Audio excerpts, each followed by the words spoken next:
Oke, saya minta tolong tertib kawan-kawan. Satu, cukup. Sabar, cukup.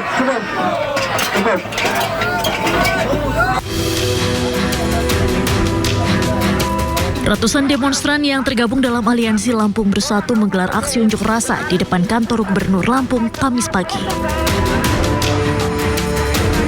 Dengan membawa berbagai poster tuntutan, massa menilai program yang digadang-gadang sebagai solusi peningkatan gizi nasional justru berpotensi menjadi ladang penyaluran kepentingan kelompok tertentu serta membuka celah penyimpangan anggaran hingga ke tingkat daerah.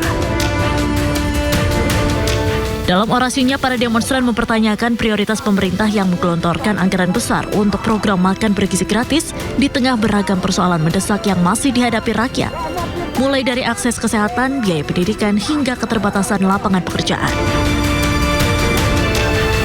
Tidak hanya itu, massa juga mendesak aparat penegak hukum, termasuk Kejaksaan Agung dan Komisi Pemberantasan Korupsi, untuk mengawasi dan mengusut secara menyeluruh dugaan penyimpangan dalam pengelolaan program makan bergizi gratis. Bahwa masyarakat lebih perlu jaminan kesehatan yang ada di Provinsi Lampung. Bahwa masyarakat lebih penting untuk melaksanakan pendidikan yang layak di Provinsi Lampung. Semangat kawan-kawan.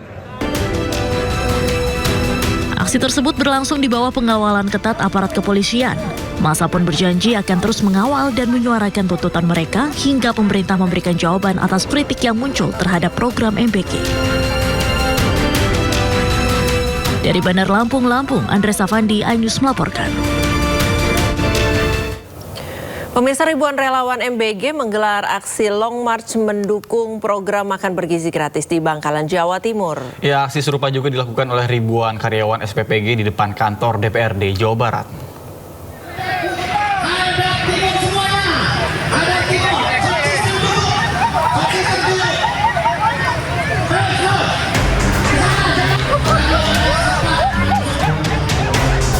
Dengan membawa berbagai poster dan spanduk, ribuan massa aksi yang didominasi emak-emak relawan program makan bergizi gratis melakukan long march dari Stadion Gelora Bangkalan ke kantor pemerintah kabupaten setempat.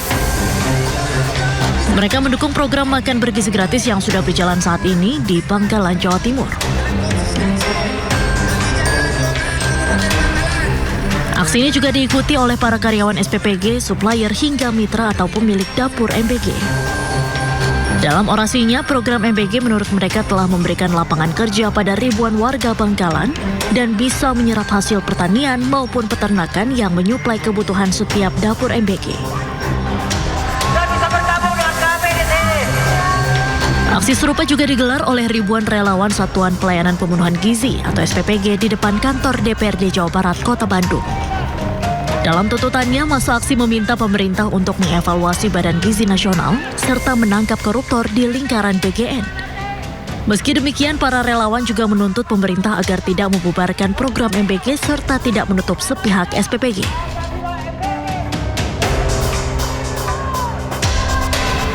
Menurut para relawan, jika SPPG dibubarkan, dampaknya akan ada PHK massal hingga membuat angka pengangguran semakin meningkat. Dari Bangkalan, Jawa Timur dan Bandung, Jawa Barat, Tim Liputan iNews melaporkan. Pemirsa, polisi menggerebek seorang pengedar senjata airgun di Bekasi, Jawa Barat. Ya, selain mengedarkan, pelaku juga diketahui dapat memodifikasi senjata.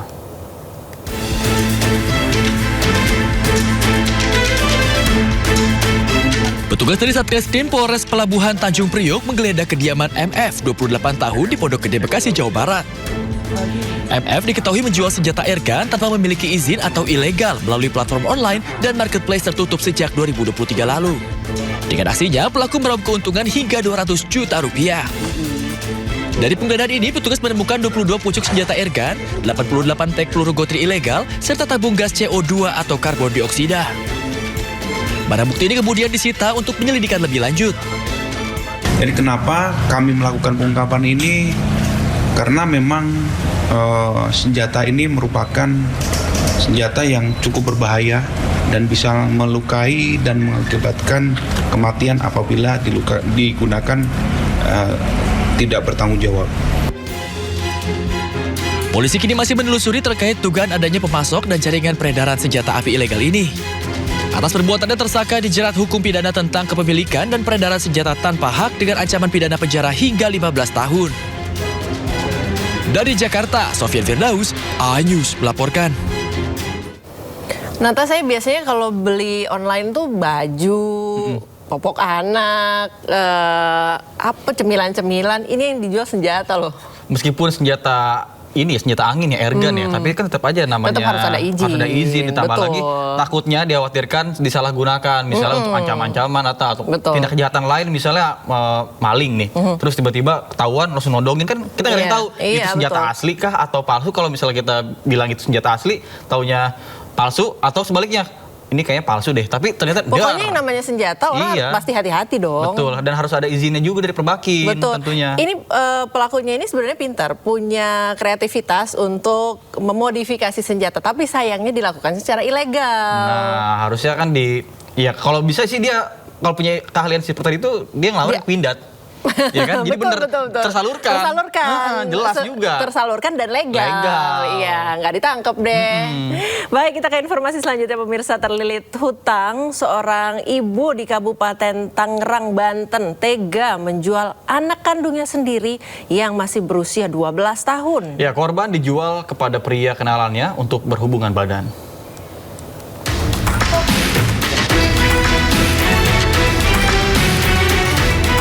D. Pria berusia 46 tahun menjalani pemeriksaan intensif di ruang unit PPA Polresta Tangerang setelah ditangkap bersama seorang perempuan berinisial N terkait kasus penjualan anak di bawah umur.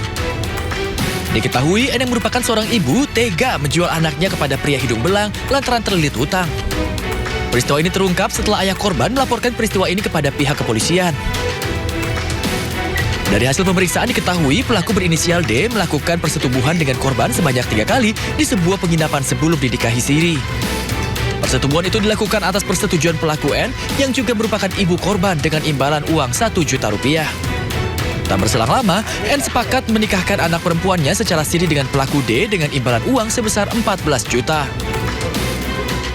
Di mana si tersangka D ini menunggu di sebuah penginapan, dan dia janjian dengan ibunya korban, ibu kandung korban tentunya, dan diantar ke sana. Kemudian terjadilah peristiwa kekerasan seksual, yaitu persetubuhan terhadap anak di bawah umur terhadap korban di penginapan tersebut. Pada saat itu ibunya diberi uang 1 juta, korban diberi uang 200. Namun si korban mengatakan bahwa saya tidak mau, katanya ke penyidik ya, saya tidak mau, tapi saya takut sama ibu. Saat ini pelaku berinisial D dan N yang menjual korban ditahan di Polresta Tangerang.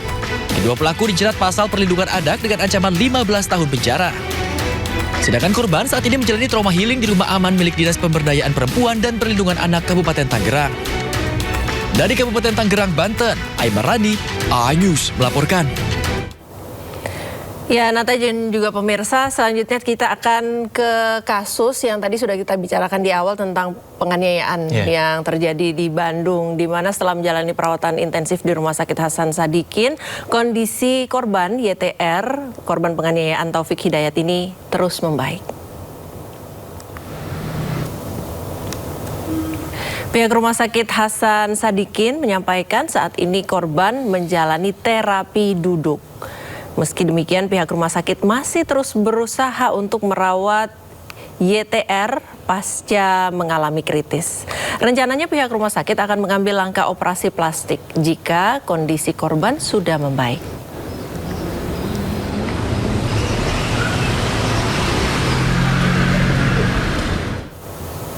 Sementara itu pemirsa, politisi PKB sekaligus anggota Komisi 3 DPR RI Abdullah meminta penegak hukum menjatuhkan hukum kebiri kepada pelaku penyekapan dan penyiksaan terhadap wanita asal Bandung, Jawa Barat. Ya, pelaku diduga berulang kali melakukan kekerasan terhadap perempuan, termasuk mantan istrinya.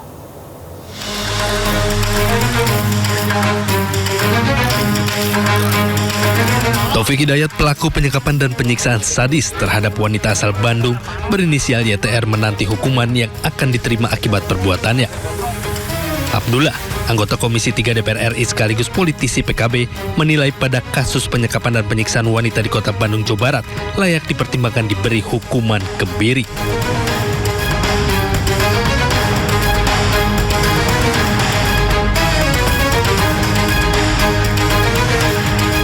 Pelaku juga diduga memiliki rekam jejak yang memiliki pola kekerasan berulang.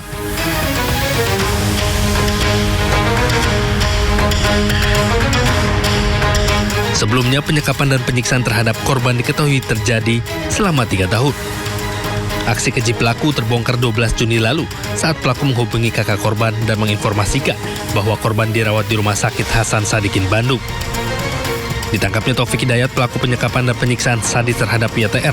Keluarga minta pelaku dihukum berat. Selain itu, korban juga meminta Taufik Hidayat diganjar hukuman seberat-beratnya. Tim Liputan iNews melaporkan. Ya, Menteri Kesehatan Budi Gunadi Sadikin mengatakan akan mengawal pengobatan korban yang saat ini dirawat di Rumah Sakit Hasan Sadikin, Bandung. Ya, Budi menjanjikan rekonstruksi wajah akibat penganiayaan yang dilakukan tersangka kepada korban. Dan kita akan merawat sampai rekonstruksi. Dan ini kan terjadi juga wajahnya harus direkonstruksi. Untuk masalah ekonominya itu ditangani oleh pemerintah daerah.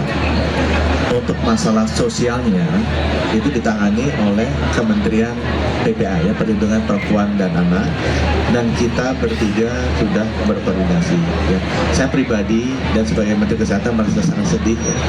Harusnya hal-hal ini tidak terjadi lah di Indonesia. Ya, senang sekali dengar kabar baik ini ya, Nata ya. Kondisinya mulai membaik, kemudian akan dilakukan rekonstruksi wajah. Dan juga tadi malam saya sempat baca itu bahwa uang 250 juta dari KDM rencananya akan dimasukkan deposito untuk keperluan korban. Betul. Ya, selain itu juga kita juga mendengar kabar bahagianya ya, karena si pelaku ini berhasil ditangkap. Betul. Setelah sekian lama buron ya. Iya. Kalau seandainya pelaku sebelumnya juga pernah melakukan kejahatan yang serupa gitu, mungkin boleh melapor ya korban-korbannya, sehingga bisa diproses juga. Iya, jadi ditelusuri ini apa aja kasus-kasusnya. Mungkin bisa tambahan dari hukuman mungkin, biar efek jerak. Kesel banget kayaknya Nata ya. Gedek banget. Baik, kita ke informasi selanjutnya pemirsa. Keluarga korban YTR marah dan tidak terima atas penganiayaan berat yang mengakibatkan korban mengalami kebutaan. Ya, bahkan kakak kandung korban menuntut agar mata tersangka Taufik Hidayat sebagai ganti mata sang adik.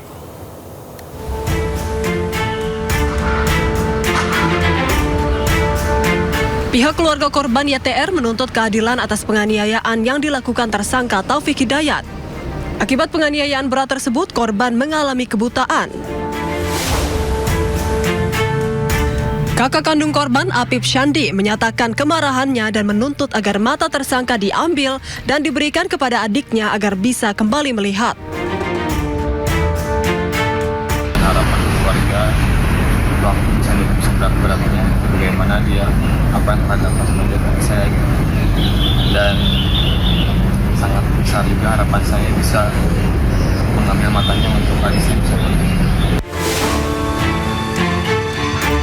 Sementara itu, berdasarkan informasi dari keluarga korban, kondisi YTR saat ini berangsur membaik meski masih harus menjalani perawatan intensif di rumah sakit. Saat ini korban tengah menjalani terapi duduk. Meski begitu, pihak Rumah Sakit Hasan Sadikin masih terus berusaha untuk merawat korban pasca kritis. Rencananya operasi plastik akan dilakukan jika kondisi korban sudah membaik. Dari Bandung, Jawa Barat, Pilih Maulana Finkran, iNews melaporkan. Sebelum terkuaknya kasus penyiksaan oleh Taufik Hidayat, keluarga korban wanita asal Bandung pernah mencari korban dan memviralkan pelaku atas tuduhan membawa kabur korban. Ya, namun akibat viral, korban marah kepada keluarga dan juga mengaku bekerja di Jakarta. Ya, saya viralin di IG. Saya bikin captionnya tuh hilang, nah di kami hilang dibawa kabur. Kami ininya dibawa kabur oleh si laki ini gitu, si foto itu laki-laki itu. Rame kan akhirnya, karena di share-nya di grup tempat suami kerja gitu, maksudnya kan suami Gojek kan, di grup di share di grup Gojek, di Facebook, di Instagram, rame akhirnya banyak yang nge-repost. Terus katanya kan si laki-laki ini tuh salah satu anggota Ormas. Ormas apa? Boleh disebut? Sebutin aja. PP katanya. Oh, udah sebutin aja. Salah satu anggota PP. Kebetulan kata siapa itu? Katanya sih pas ngasihin surat resign itu pakai baju PP gitu. Oh. Ya. Terus suami ada temen kan yang sama anggota PP juga ditanyain lah, mungkin di-share sama temennya, nyampe mungkin ke si pelaku. Akhirnya malamnya telepon lah, si korban ini nelpon ke suami, marah-marah. Bilang kalau dia tuh nggak hilang, dia nggak mau dicari katanya. Saya nggak hilang, saya bekerja gitu. Loh, kalau bekerja kenapa bilang ngebohong, kata suami saya. Kenapa kamu masih bilang kerja di Nabati, ternyata enggak. Saya kerja di Jakarta katanya gitu. Sekarang saya kerja di Jakarta, saya cuma nggak mau jadi beban pikiran orang tua aja. Saya udah nggak nyaman kerja di Nabati, dia bilang gitu. Pemirsa, pengacara kondang Hotman Paris terus menggalang bantuan hingga ke luar negeri untuk YTR, korban penyekapan dan penganiayaan di Bandung, Jawa Barat. Ya, bahkan tidak hanya Hotman Paris, juga mengundang siapapun yang pernah menjadi korban kebrutalan dan juga atas kejahatan Taufik Hidayat agar segera menghubunginya.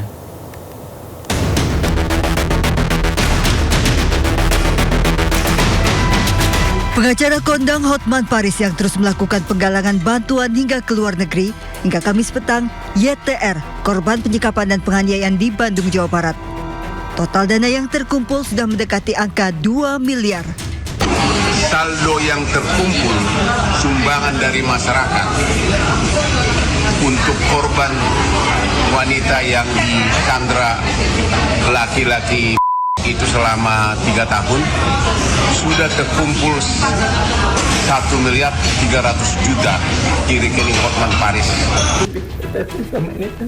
Sementara itu sambil berurai air mata, adik korban Syahrul Ulum mengungkapkan jika sang kakak bisa melihat kembali. Dek, teteh bisa ngalir, pengen bisa lihat lagi teteh. Teteh nanti di sana kalau ada punya rezeki mah pengen warung sembako, pengen ada dagangan. Dan sekarang teteh kan nggak bisa kerja kayak dulu. Teteh bilangnya kayak gitu, pengen bisa lihat lagi teteh. Banyak berterima kasih buat semua dana yang dikumpulkan nantinya akan diserahkan secara langsung kepada YTR untuk menata hidupnya kembali. Hotman Paris juga membuka ruang dengan mengundang jika ada korban-korban lainnya yang pernah menjadi keganasan dan kebrutalan pelaku Taufik Hidayat. Dari Cirebon, Jawa Barat, Mahardika, iNews melaporkan. Pemirsa, jika terpilih mendapatkan hadiah sayembara dari Gubernur Jawa Barat Deddy Mulyadi, Dadang, mantan atasan Taufik Hidayat, memilih untuk mendonasikan kepada korban. Ya, Taufik Hidayat berhasil ditangkap berkat negosiasi Dadang dengan pelaku.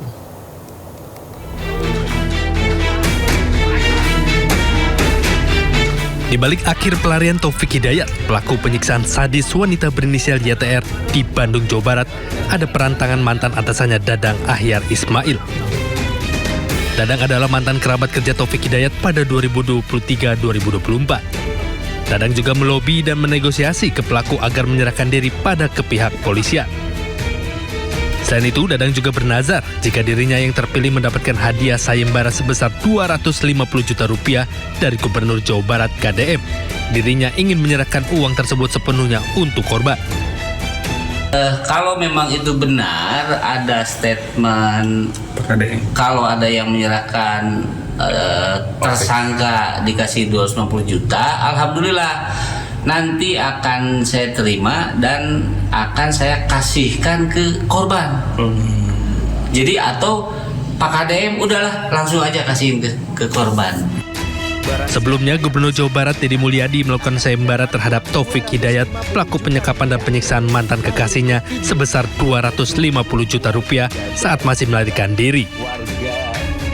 Dan siapa yang bisa menemukan Taufik Hidayat, menyerahkannya kepada aparat atau menginformasikan kepada aparat keberadaannya, saya memberikan hadiah 250 juta rupiah. Taufik Hidayat diamankan di kediaman Dadang pada Selasa petang kemarin setelah sebelumnya Dadang berkoordinasi dengan Ibda Hendi, tetangganya yang juga merupakan anggota kepolisian Polda Jabar. Dari Kabupaten Bandung, Jawa Barat, Yuan Pangestu, iNews melaporkan. Pemirsa, Kepala Staf Kepresidenan Dudung Abdurrahman meninjau langsung kondisi YTR, korban penganiayaan di Rumah Sakit Hasan Sadikin, Bandung. Ya, Dudung menegaskan akan memastikan perawatan korban ditanggung serta meminta Polda Jawa Barat untuk menghukum pelaku seberat-beratnya. Dalam kunjungannya di Rumah Sakit Dudung Abdurrahman menyampaikan bahwa turut prihatin atas kejadian yang menimpa YTR. Dirinya juga memastikan BPJS Kesehatan akan membantu biaya perawatan YTR setelah berkoordinasi langsung dengan Dirut BPJS Kesehatan. Selain itu, usai melihat langsung kondisi korban, Dudung mengatakan bahwa tindakan pelaku sudah di luar batas kemanusiaan dan layak dihukum seberat-beratnya. Dirinya juga meminta Polda Jawa Barat untuk menghukum pelaku seberat-beratnya sesuai dengan hukum yang berlaku. Pada kesempatan ini juga saya menyampaikan dan termasuk dari pihak keluarga agar diproses hukum seberat-beratnya kepada pelaku. Nah, tentunya ini nanti kita akan sampaikan kepada penegak hukum sehingga proses hukum ini sesuai dengan tuntutan dari pihak keluarga. Dan saya pun secara pribadi terus terang kalau lihat kondisinya tadi ini sudah di luar batas-batas kemanusiaan. Ke informasi selanjutnya, pemirsa, diduga kurang waspada dan kurang hati-hati, seorang pengemudi ojek online di Krian, Sidoarjo, Jawa Timur tewas tertabrak truk box saat menyeberang jalan pada Kamis siang. Ya, bahkan kejadian tragis ini terekam kamera pengawas di sekitaran lokasi kejadian.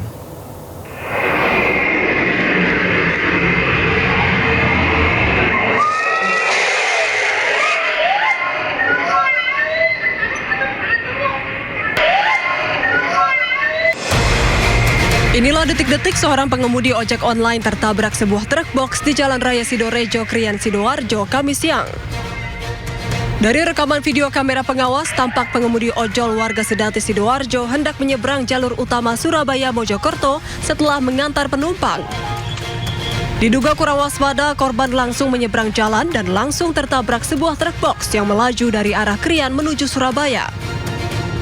Kerasnya benturan membuat korban terluka parah dan akhirnya meninggal dunia dalam perjalanan ke rumah sakit.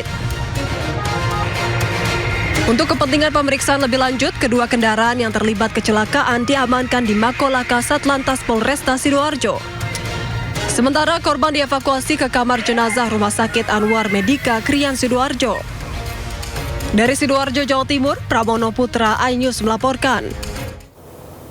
Pemirsa, diduga melaju ugal-ugalan sebuah truk kontainer menabrak mobil yang ditumpangi 3 orang di Kabupaten Maros, Sulawesi Selatan. Ya, bahkan akibat kecelakaan ini supir minibus terjepit di dalam kendaraan yang ringsek parah. Iya, Bang.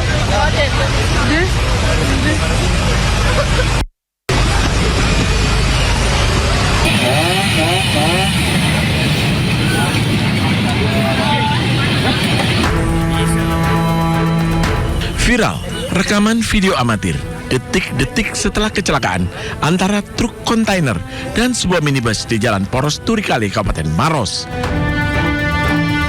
Kerasnya benturan membuat bagian depan minibus ringsek parah. Sopir minibus bernama Muhammad Adias, 42 tahun, terjepit di dalam kabin kendaraan. Petugas yang tiba di lokasi segera melakukan evakuasi dibantu warga. Korban langsung dilarikan ke puskesmas. Korban dilaporkan selamat dan hanya mengalami luka ringan, sedangkan 3 penumpang minibus lainnya mengalami shock dan trauma. Petugas Damkar dan BPBD Maros juga melakukan pemotongan batang pohon yang menahan kontainer agar truk dapat dievakuasi.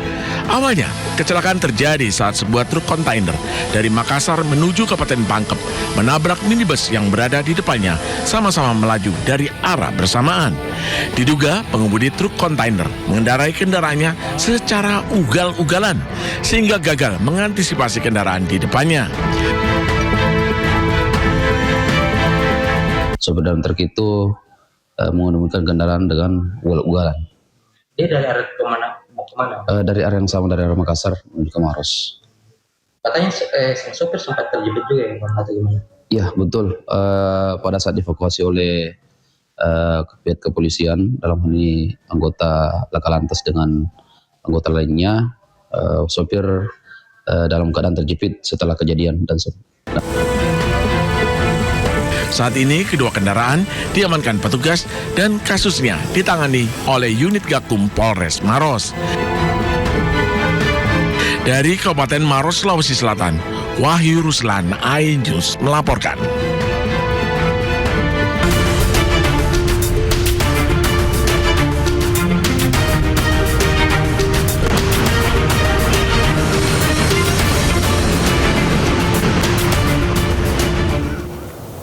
Pemirsa, saatnya kita simak pantauan arus lalu lintas. Kami sudah terhubung dengan Bribda Jessica Renden dari NTMC Polri yang kini berada di kawasan Simpang Santa, Kebayoran Baru, Jakarta Selatan.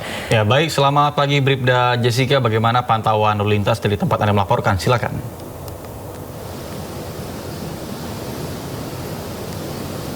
Baik, terima kasih Nata dan juga Friska. Kembali kami informasikan kondisi arus lalu lintas pagi hari ini dari kawasan Simpang Santa, Jakarta Selatan. Dan sudah terlihat adanya peningkatan volume arus lalu lintas dari arah Pancoran, baik yang akan menuju ke arah Wijaya ataupun menuju ke arah Blok M. Dan untuk kondisi arus lalu lintas dari arah Pancoran ini sedang terjadi perlambatan percepatan jelang antrian traffic light kurang lebih sepanjang 150 meter di belakang garis stop. Dan selepas antrian traffic light juga para pengendara dapat menempuh kecepatan cenderung melambat. Dan dapat kita bersama untuk arus lalu lintas dari arah Pancoran ini didominasi oleh kendaraan roda 2 juga kendaraan roda 4. Kami mengimbau kepada para pengendara untuk tidak melangsungkan putar balik di kawasan ini. Sedangkan untuk kondisi arus lalu lintas dari arah Wijaya sendiri juga sama mengalami peningkatan jelang jam berangkat perkantoran yang didominasi oleh kendaraan roda 2. Kami himbau untuk para pengendara pada kawasan ini tidak melanggar antrian traffic light dikarenakan adanya pertemuan arus dengan kondisi arus lalu lintas yang cukup tinggi pada kawasan ini. Sedangkan untuk kondisi arus lalu lintas dari arah Senopati maupun Blok M dapat berlangsung dengan lancar selepas adanya antrian traffic light. Dan juga kami mengimbau kepada para pengendara untuk dapat berhati-hati dan mengantisipasi adanya aktivitas pejalan kaki atau masyarakat yang berolahraga pada pagi hari ini. Seiring dengan kondisi cuaca yang terkadang tidak menentu dengan potensi hujan yang dapat terjadi sewaktu-waktu, masyarakat diharapkan meningkatkan kewaspadaan selama berkendara, pastikan kondisi kendaraan dalam keadaan prima, terutama fungsi rem, lampu, dan wiper. Kurangi kecepatan saat hujan turun, gunakan perlengkapan keselamatan yang diperlukan, serta pantau informasi cuaca dan lalu lintas sebelum memulai perjalanan, guna menghindari resiko kecelakaan dan gangguan perjalanan.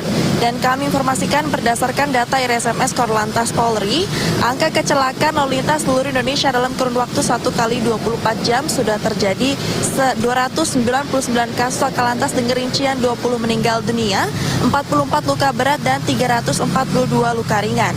Dari 299 kasus laka lantas tersebut, 72% terjadi pada waktu siang hari. Penyebab laka mayoritas dikarenakan pengemudi ceroboh terhadap lalu lintas dari arah depan dan gagal menjaga jarak aman, sehingga sebanyak 114 laka terjadi dikarenakan pengemudi gagal menjaga jarak aman. Mari tertib berlalu lintas untuk menciptakan keamanan, keselamatan, dan kelancaran arus lalu lintas. Untuk kondisi arus lalu lintas lengkapnya, Anda dapat menghubungi kontaktor kami di 15669. Juga bisa cek Instagram kami di @korlantaspolri.ntmc. Stop pelanggaran, stop kecelakaan, keselamatan milik kita bersama. Salam presisi dan kembali ke studio. Baik, terima kasih Bribda Jessica Renden atas laporan dari kawasan Simpang Santa, Kebayoran Baru, Jakarta Selatan. Selamat bertugas kembali dan salam presisi.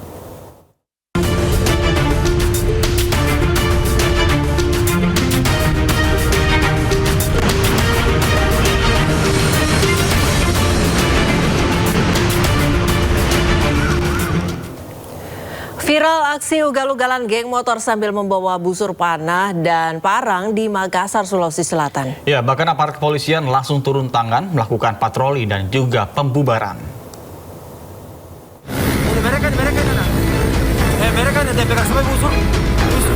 Inilah rekaman video aksi geng motor yang terjadi di Jalan Petarani, Panakukang, Kota Makassar yang membuat warga resah. Aparat kepolisian dari Polsek Panakukang langsung melakukan patroli di sejumlah titik rawan.